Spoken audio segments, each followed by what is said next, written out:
everyone, my name is Sara, Dietschy Rhymes with Peachy. We have the new 8th gen iPad in the studio today. This is the new $329 baseline iPad. You know, if you're just like, if you want an iPad, you want an Apple Pencil, but you don't need top tier, this is what you go for. I think I've done a video on the $329 iPad, like every generation. So we're gonna do some tech specs. We're gonna see if it's quicker. Obviously it has a new chip, so it has to be a little bit quicker. In the background here, my friend Michael Shellis is painting a beautiful mural because, hey, we like to talk about creatives over here and how they use their tools. So that will be a fun little addition at the end.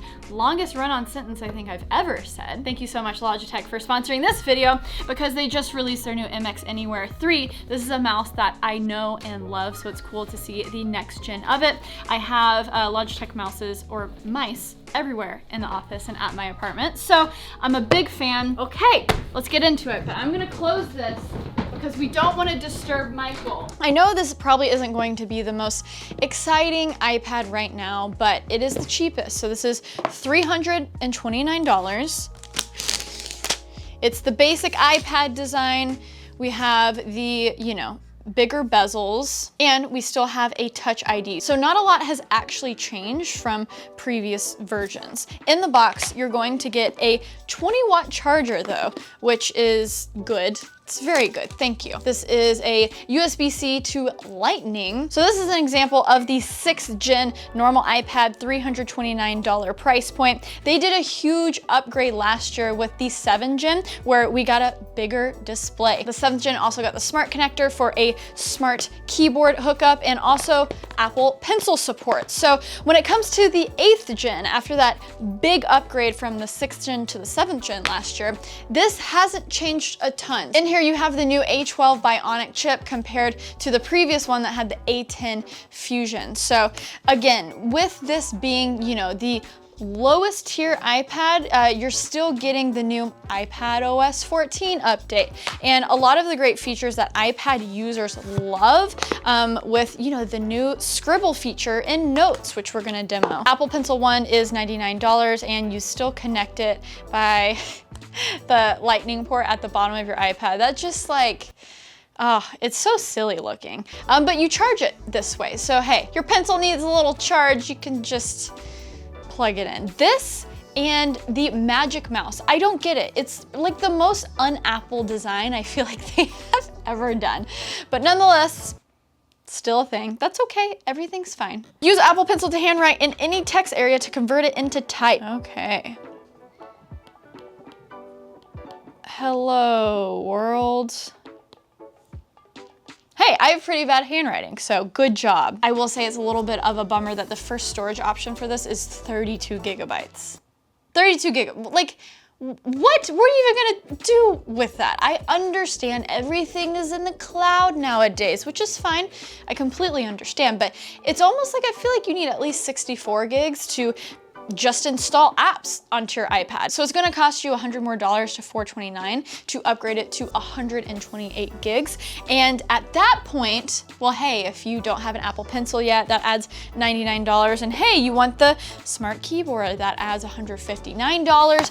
Well, things start to add up. And usually I do reviews of these iPads. I've done the past 2 versions of them. Every time I've been like, amazing value, best bang for your buck. Heck yeah, love it. This year has changed because the new iPad Airs that start at $599 now, and they push the bezels back, you got fun colors, you have a really powerful processor, and you have the Apple Pencil 2.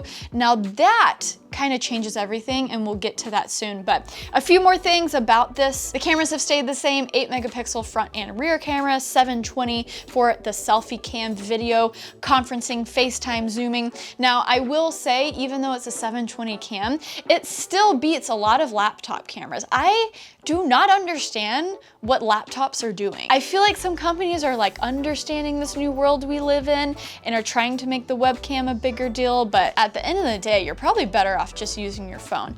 So iPads have always done a pretty decent job at the zooms and the FaceTiming timings.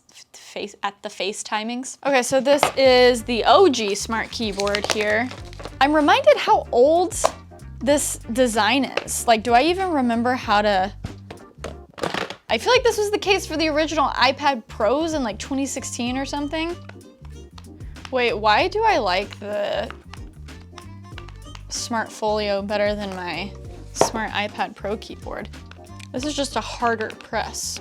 Anyways, okay, I forgot how this felt. This actually feels very nice. Okay, while I'm finishing up installing some apps here, let's run a few benchmarks. We have the 6th gen versus the 7th gen versus the 8th gen, all of the 329 base model iPads of their times. And so you can see the, gradual improvements that we're having year over year. So I kind of did miss the ProMotion display, the adaptive 120 Hertz. I did miss the Apple Pencil 2 and having the versatility of, tapping to go to my eraser when I'm writing notes and stuff. I was able to download really big pictures from the Leica app. Yes, I did buy a Leica Q2. I really haven't made a video on that, but I enjoy it. Love the pictures I'm getting out of it. And this iPad could handle the 80 megabyte DNGs, but I ended up just using the 20 megabyte JPEGs anyways. Editing those huge RAW files is honestly a little bit of overkill, and I just save that for when I'm on my computer. People's favorite drawing apps like Adobe Fresco and Procreate did fantastic on this iPad.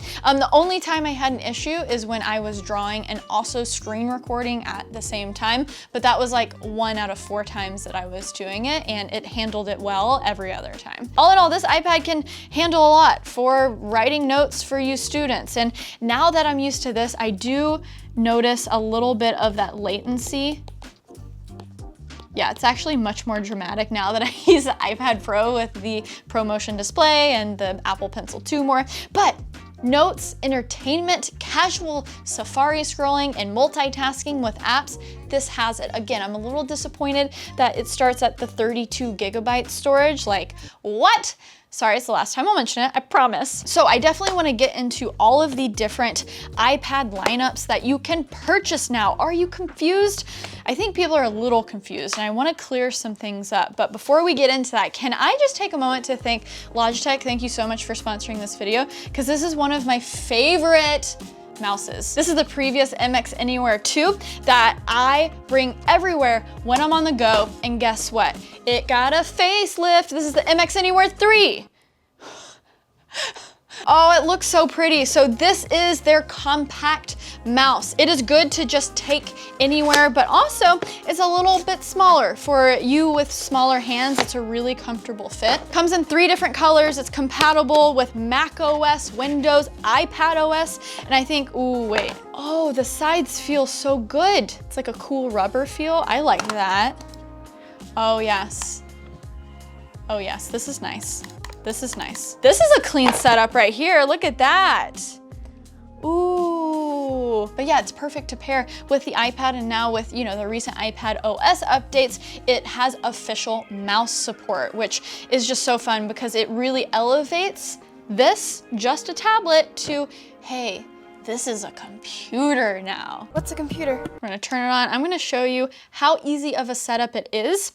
Here you have 1, 2, and 3, so you can hook it up to 3 different devices. So assign number 1 to your iPad, number 2 to your laptop, number 3 to your phone or your desktop. Boom, there it is, popped up immediately, MX Anywhere 3. We're just gonna click it. We're gonna hit pair. Wow, that was so painless, and we're done. We are done, folks. And look at that, got herself a mouse. I mean, obviously the first thing we should do is just mindlessly scroll on Twitter, right?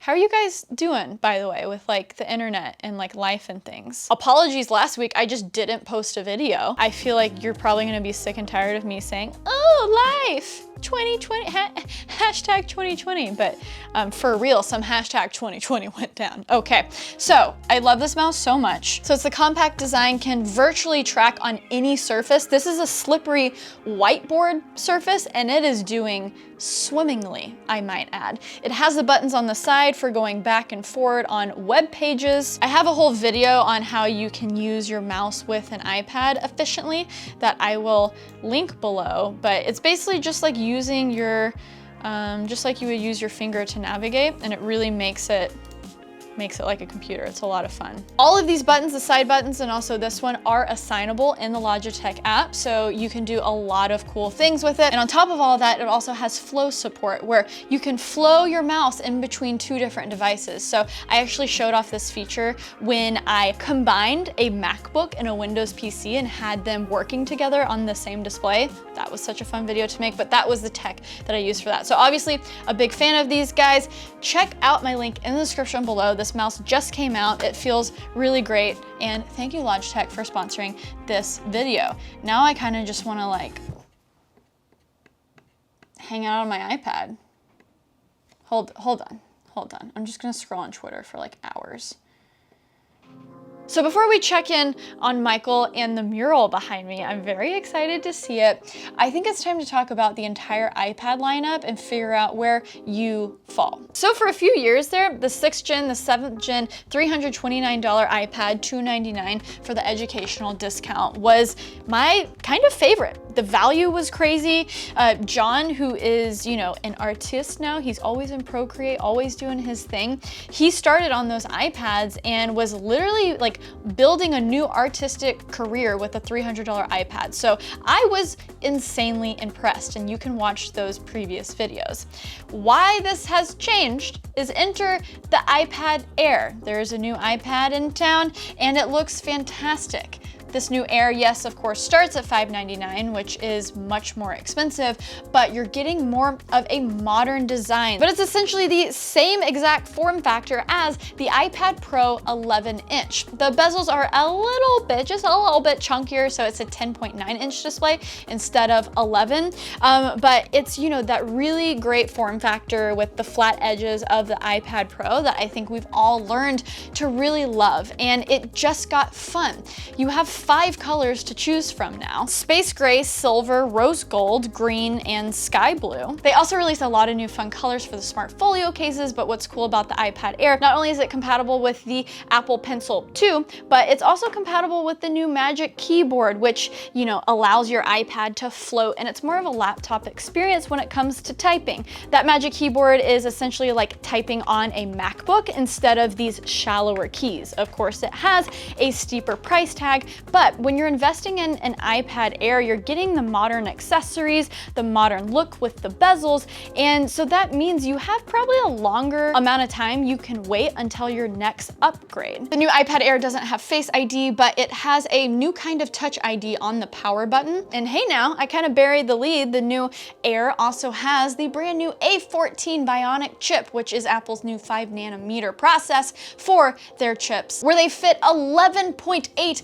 billion transistors on that small chip for that maximum performance. So great power efficiency and up to 10 hours of battery life. Now, I want to say where a lot of people are getting this wrong, and I think this is going to help you with your purchasing decisions. Should I get an iPad Pro? Should I just wait for the iPad Air that isn't out until October, by the way? And that $599 option starts at 64 gigabytes. Thank goodness. If they put 32 in that, I would have been upset. So this is where people are getting confused. The new A14 in the iPad Air, yes, is super impressive compared to the A12 in the previous iPad Air. So the new 6-core CPU and 4-core GPU. The CPU is 40% faster and the GPU is 30% faster than the A12 of the previous iPad Air. Remind you, the iPad Pro 2020s have the A12Z, which is still going to be more powerful than the A14 that is in the new iPad Air. Those stats that you see on Apple's website are in comparison to the previous iPad Air, not the chip that's in the iPad Pro 2020. So the A12Z with the 8-core CPU and the 8-core GPU respectively is more than the 6-core CPU and 4-core GPU in the new iPad Air. Hope you're still sticking with me there. But of course, you know, it's 7nm versus 5nm, which it's not apples to apples. But you get my point. The iPad Pro 2020, if you just bought one and you need heavy duty computing, you're a professional creative, you're using the iPad as your main computer, so you need all the power you can get, don't feel bad. Don't feel bad about it. The new iPad Air is going to be great and faster, but in comparison to the previous iPad Air, not in comparison to the iPad Pro 2020. So I can't tell you exactly how much faster the Pro is still in comparison to the Air until I get my hands on the iPad Air, but to be determined. Again, those are available in October. That's pretty much as I wanted to say about the new iPad Air, but I guess the other obvious difference that I've already mentioned is the ProMotion, the 120 Hertz adaptive display. But if you want a big honkin' 12.9 inch iPad Pro, well, you know, the iPad Air only comes in that 11 inch, the 10.9 inch model. So this is gonna be the size of the new iPad Air. And in comparison, I mean, 12.9 inches is just huge. And if you are just a iPad power user and you're replacing your laptop, you might want that size. So all of this to say, one, if you can find a refurbished 2018 iPad Pro, they're probably better prices than ever right now. Michael's still behind the curtains. I think we need to reveal the mural, but before we do that, I want him to just come and doodle, because I'm not a good artist. He's a great artist. Open up Procreate, just see what he thinks, because he still uses a 2016 iPad Pro, which, you know, iPad Pro, cool, but it still uses the first Apple Pencil. That's great. If sometimes it lags on mine just because it's so old, but if I'm honestly probably gonna get one of these just to have it.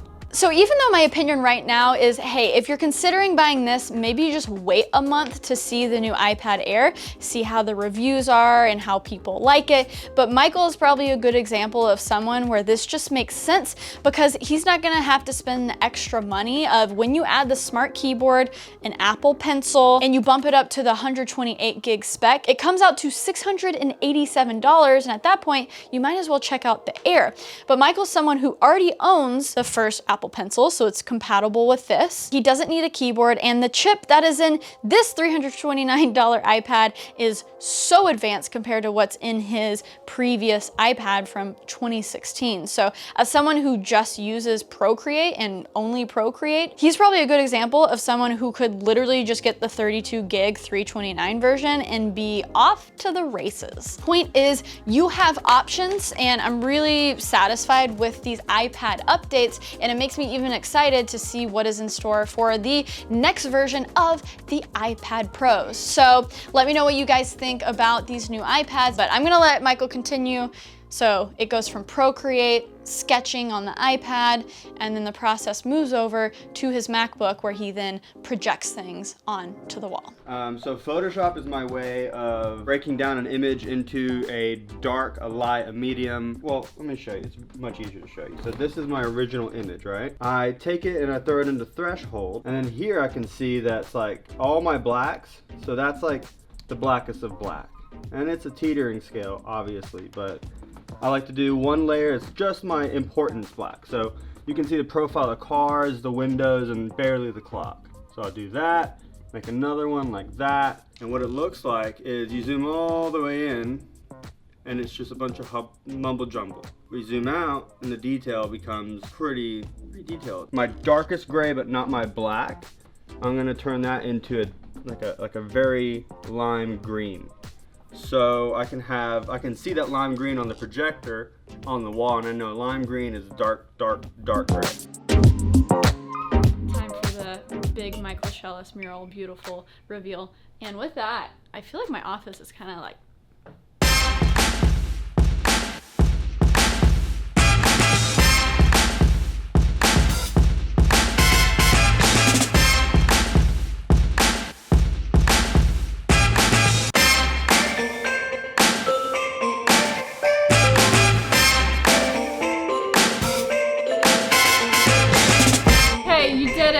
I did it. final shot. Here it is. It looks great, Michael. Thank you very much. It looks amazing. I'm actually pretty happy with it. I started at 11. It's now 6:16. Yep. Solid day. But I'm pretty happy with it, to be honest. So good. I wasn't nervous at all. It looks amazing. Thank you very much. So now there are two Michael Shellis's pieces. This guy, and the one, for some reason he's not proud of it, but I think it looks awesome, is that wall over there.